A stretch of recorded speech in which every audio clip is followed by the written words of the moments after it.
নমস্কার বন্ধুরা, আমি তৃষা। আমাদের তিরুপতির লাস্ট পার্টে আমি চলে এসেছি তিরুপতি ভ্রমণের।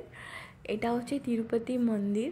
তো যদিও আমি ভেতর থেকে এটা দেখাতে তোমাদের পারবো না, এটা বাইরের যে জায়গাটা সেই জায়গাটারই আমি ভিডিও করেছি, কারণ ভেতরে কোনো রকমের ফোন বা কোনো ইলেকট্রনিক গ্যাজেটস কিছুই অ্যালাউ না।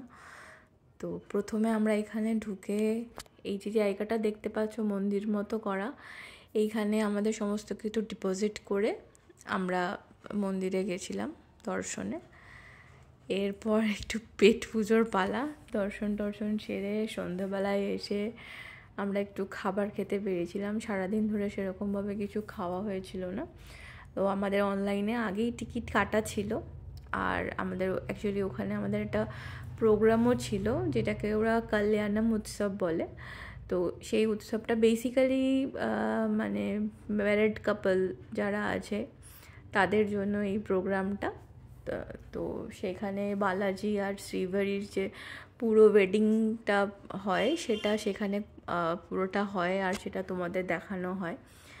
আমাদের সত্যি কথা বলতে দর্শনে বেশিক্ষণ টাইম লাগেনি, মিনিট 20-র মধ্যে আমাদের দর্শন হয়ে গেছিলো, যেহেতু আমাদের অনলাইন টিকিট কাটা ছিল। তো আমি বলবো যখনই তোমরা যাবে প্লিজ অনলাইনে টিকিট কেটে যেও, তাহলে ওই লম্বা লাইন দিয়ে দাঁড়াতে হবে না। এখন আমরা একটু খাবার খেতে বসেছি। এইখানকার মানে বেসিক্যালি চেন্নাই বা সাউথের দিকের যে ফেমাস খাবার সেটা হচ্ছে ভেজ 65 বা চিকেন 65। তো আমরা ভেজ 65 নিয়েছিলাম, কারণ তোমরা জানো যে আমার হাজব্যান্ড তো ননভেজ খায় না, আর একটা ননভেজ নিয়ে খেয়ে আমি শেষ করতে পারবো না। তো ওই এক প্লেটই নেওয়া হয়েছিল, কিন্তু সত্যিই খুব টেস্টি ছিল, খুব সুন্দর ছিল। আর অ্যাকচুয়ালি তার পরের দিন আমাদের সারাদিনের একটা বেশ ক্লান্তি ছিল, খিদেও পেয়েছিল, তো খুব ভালোও লাগছিলো। সেদিনটা আমরা পুরো রাত্রিটা চাইনিজই ট্রাই করেছি। হ্যাঁ, চাউমিন নেওয়া হয়েছিল তার সাথে, আর ফ্রাইড রাইস নেওয়া হয়েছিল। প্রত্যেকটা আইটেমই খুব ভালো ছিল, খেতেও খুব সুন্দর ছিল। যদিও তোমরা বলবে যে সাউথে গিয়ে ইডলি ধোসা না খেয়ে কেন আমরা এই ধরনের খাবারগুলো ট্রাই করেছি। সত্যি কথা বলতে ইডলি ধোসাগুলো না খাওয়া যাচ্ছিল না, আর আমাদের ভালো লাগছিল না খেতে। তো তার জন্যই চাইনিজ খাচ্ছিলাম আমরা। এই আমাদের খাবার দাবার খেয়ে আমরা হোটেলে যাওয়ার পথে রাস্তায় এরপর আমাদের বেরোনোর পালা। আমরা পরের দিন সকালেই আমাদের ট্রেন চেন্নাই যাওয়ার, আর চেন্নাই থেকেই আমাদের দিল্লিতে ফেরার ট্রেন, সেটা অবশ্য রাত্রি 10টায়। তো আমাদের চেন্নাই এসে আমরা চেন্নাইতে একটা জায়গায় স্টে নিয়েছিলাম সকালবেলায়, কারণ আমাদের ভোর ভোর ট্রেন ছিল চেন্নাই আসবার। তো আমরা 11টার মধ্যে চেন্নাই পৌঁছে গেছিলাম। তো সারাদিন আর কি করব, তার জন্য কোনো একটা হোটেল নিয়ে নিয়েছিলাম একটু ফ্রেশ হওয়ার জন্য। আর সেখান থেকে বেরিয়ে আমরা একটু চেন্নাইয়ের আশেপাশটা একটু ঘুরে দেখলাম যে কীরকম শহরটা। সেরকম হাতে খুব একটা সময় ছিল না, তাই ছোট্ট করে ওই জয়ললিতা মিউজিয়াম বলে একটা মিউজিয়াম আছে, সেই মিউজিয়ামে গেছিলাম। ওই জায়গাটা ঘোরাঘুরি করলাম, আর চেন্নাইয়ের যে ফেমাস মেরিনা বিচেও গেছিলাম। আর এটা আমার মেয়ের জ্ঞানত অবস্থায় প্রথম সমুদ্র দেখা, ওর সমুদ্রের এক্সপিরিয়েন্স প্রথম। গেছিল ও অনেক ছোটোতে, ও যখন 6 মাস বয়স তখন আমরা ওকে নিয়ে দীঘা গেছিলাম, তখনও সমুদ্রের কিছুই বুঝতো না। কিন্তু এবারে ওর জ্ঞান হওয়ার পর ও সমুদ্র দেখলো প্রথম। তো খুব একটা আর কি ওর জলটা পছন্দ হয়নি, কারণ জলটা মেবি একটু নোনতা, তো গায়ে লেগে যাচ্ছিলো, একটু গায়ে চেপে বসে থাকছিল, তার জন্য ওর জলটা অতটা পছন্দ হয়নি। কিন্তু আমার অনেকদিন পর সমুদ্র দেখলাম, এটা অনেকটাই বেশ ভালো লাগলো, কারণ আমাদের এখানে তো আর চট করে সমুদ্র দেখা হয় না। তো একটুখানি সমুদ্রের জলে পাও ভিজিয়ে নেওয়া হলো তিরুপতির কৃপায়। আর দেখতেই পাচ্ছ আমরা মেয়ে দুজন খেলা করছি, আর আমার হাজব্যান্ড ভিডিও করছিল। ওরও আবার এইসব জল ঠল বেশি পছন্দ না, তো তার জন্য দূরের থেকেই ভিডিও করছিল, আমি একটু নেমেছিলাম সামান্য মেয়েকে নিয়ে, কিন্তু দেখলাম ও খুব একটা মানে ঠিক ওর ইচ্ছে নেই ওই সমুদ্রে খেলা করবার বা কিছু, জোর করে ওকে রাখা আবার জোর করে জিনিসটা আমারও খুব একটা পছন্দ না, বাচ্চাদের সাথে জোর জবরদস্তি। তো তার জন্য আমি বললাম যে না, তুই তুলেই নে ওকে, দরকার নেই। আর অ্যাকচুয়ালি দুপুরবেলা ছিল তো, রোদটাও ছিল, একটু কষ্টও হচ্ছিল। সমুদ্রের ধারে হাওয়া দিচ্ছিল কিন্তু তাও মানে গরম তো লাগছিলই। আর এখানকার বালিগুলো না সত্যি প্রচণ্ড বাজে, প্রচণ্ড বাজে, মানে এইরকম মানে বাজে বালি আমি জীবনে দেখিনি। মানে দেখেছি বলতে দীঘা সমুদ্র বা পুরো সমুদ্রতে আমরা গেছি, কিন্তু এই ধরনের বালি না, মানে হাঁটতে পারছি না লিটারালি, এরকম অবস্থা। আর তিরুপতিতে গিয়ে আমার জুতোটাও হারিয়ে গেছিলো, তাই জন্য স্লিপার পরে আমাকে হাঁটতে হচ্ছিলো, আর বালিগুলো এত গরম, আর সে মানে কী বলবো, পা ফা পুরো পুড়ে যাচ্ছিলো। এভাবে এখানে আশেপাশে প্রচুর খাবার ফাবারেরও অনেক দোকান আছে, অনেক মানে মাছ ভাজারও দোকান আছে, আর এইখানে ওই ভেজ পাকোড়া, তারপর আলুর পাকোড়া, ভেজ পাকোড়া এই ধরনেরও দোকান আছে অনেক। তো আমি একটু মাছ ফ্রাই করতে গেছিলাম, সাহস করেই গেলাম, মানে ভাবছিলাম খাবো কি খাবো না, কারণ এখানে আধা মাছই আমার মানে ঠিক চেনা নয়। আর কাঁকড়াও ছিল, স্কুইডও ছিল, সমস্ত কিছুই ছিল, কিন্তু মানে লাস্ট অবধি সেই চেনা পরিচিত চিংড়ি মাছেই ফিরে এলাম। আর চিংড়িটা খেলাম ঠিকই, কিন্তু মানে ঠিক খেয়ে মানে আমি বলবো না যে খুব বিশাল আহামরি কিছু খুব ভালো জিনিস খেলাম। আর সত্যি কথা বলতে মানে এখন তো আমি বলবো যে হয়তো আমার এই সব খাওয়ার চক্করেই আমি বাড়িতে এসে হয়তো অসুস্থ হয়ে পড়েছি বা কিছু। তো তোমরাও যদি যাও, আমি বলবো যে ভালো মানে ভালো জায়গা থেকে ফ্রেশ, মানে আমি হয়তো বুঝতে পারিনি যে মাছটা ফ্রেশ ছিল না বা কী ছিল। ওরাও দিনের বেলা ওই সময়টা মানে সবাই দোকানগুলো বসছিল, তো অতটা বুঝেও উঠতে পারিনি, হয়তো আমরা খেয়ে নিয়েছি, কিন্তু তার জন্যই হয়তো আমার বাড়িতে এসে শরীরটা অনেকটা খারাপ হয়ে গেছিলো, আমাকে হসপিটালাইজডও হতে হয়েছে। তো তোমরা একটু বুঝে শুনে যাবে যখন বিচের ধারে, একটু বুঝে শুনে খাবার খেও। আর বাচ্চা নিয়ে যাবে তো সাবধানে। ওকে আমরা কিছু খাওয়াইনি, যদিও শুধুমাত্র আখের রস এইটুকুই খাইয়েছি, এছাড়া ওকে আর সেরকম ওকে কিছু খাওয়ানো হয়নি। আর বাইরে কিছু ওরা ফল কেটে, একদম ফ্রেশ কেটে ওরা ফল বিক্রি করছিল, তো সেখান থেকে ওকে একটু ফ্রুট স্যালাড মতো ওকে একটু খাওয়ানো হয়েছে, এছাড়া ওকে আর কিছুই খাওয়ানো হয়নি। তো সব মিলিয়ে বেশ ভালোই ছিল আমাদের ট্রিপটা।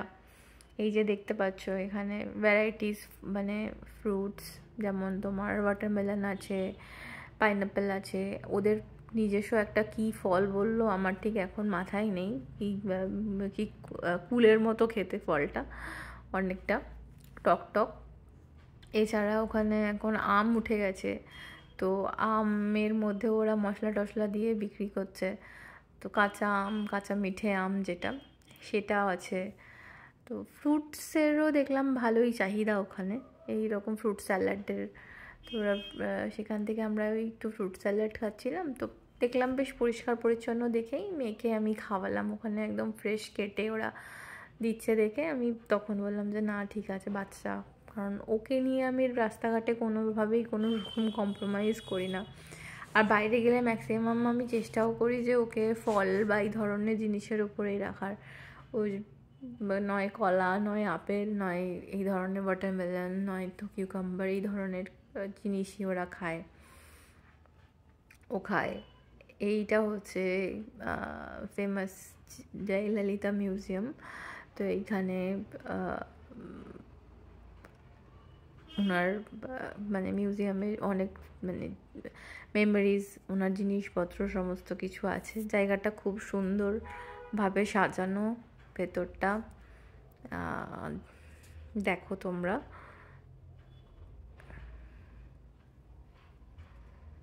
বেশ অনেকটা জায়গা নিয়ে খুব সুন্দর, খুব পরিষ্কার পরিচ্ছন্ন। খুব ইচ্ছে ছিল টি নগরের মার্কেটে যাওয়ার, ওখানে কাঞ্জিভারাম শাড়ি খুব ফেমাস, কিন্তু সময়ের অভাবে আর যেতে পারিনি। কারণ এখন আমরা যে ঘুরছি, এখন মোটামুটি 6টা বাজে, তো ওখান থেকে যদি আবার টি নগর যেতাম, গিয়ে আবার ফিরে এসে অনেকটা টাইম লেগে যেত, তো তার জন্য আর আমাদের যাওয়া হলো না। তো কাঞ্জিভারাম শাড়িটা নয় পরের বারের জন্যই তুলে রেখে দিলাম, পরের বার যখন যাব তখন দেখা হবে। বাকি মানে সত্যি খুব সুন্দর, ভেতরটা গাছ টাছ দিয়ে খুব সুন্দর, ফুলের গাছ টাছ দিয়ে সাজিয়েছে, খুবই সুন্দর, দেখবার মতো জায়গা।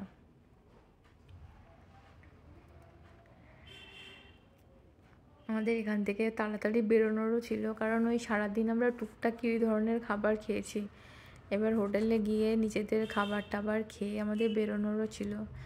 এই যে খাবার দাবার খেয়ে ডিনার করে আমরা এবার চেন্নাই স্টেশন, সেন্ট্রাল চেন্নাই স্টেশনের রাস্তায় বেরিয়ে পড়েছি হোটেল থেকে। শহরটা খুব সাজানো গোছানো, খুব সুন্দর।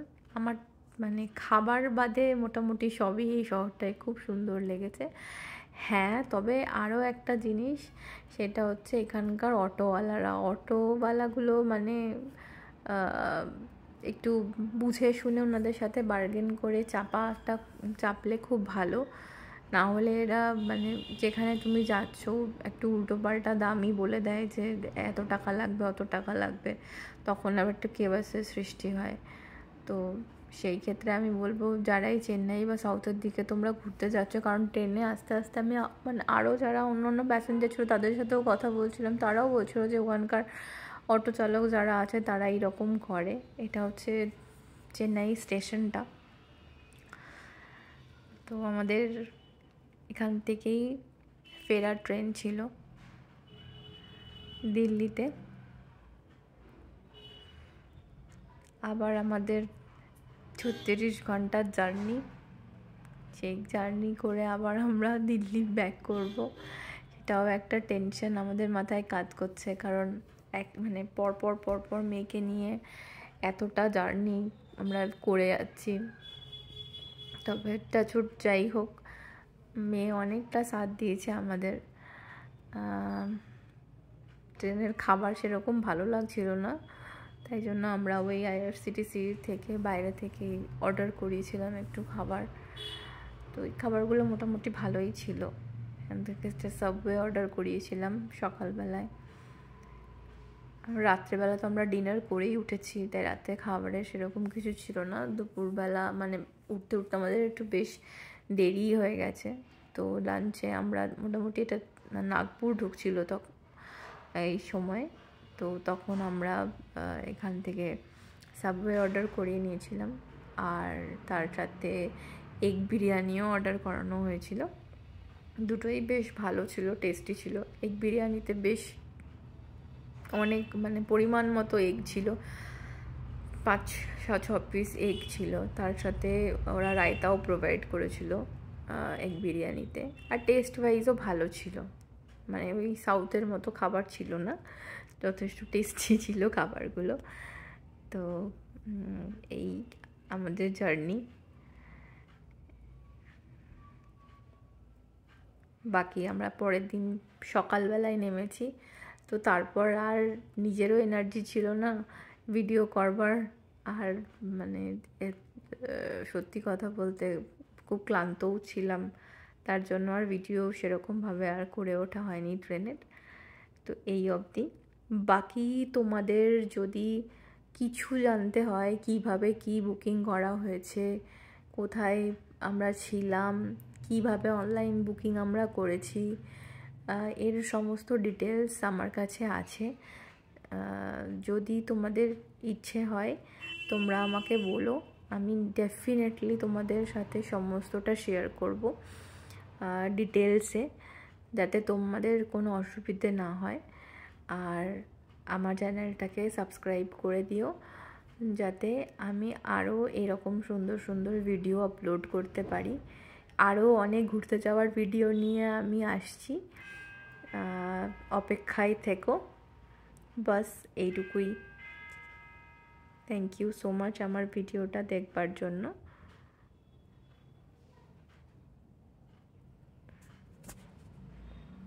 আর আমার চ্যানেলটাকে প্লিজ সাবস্ক্রাইব করে দিও তোমরা। Thank you so much.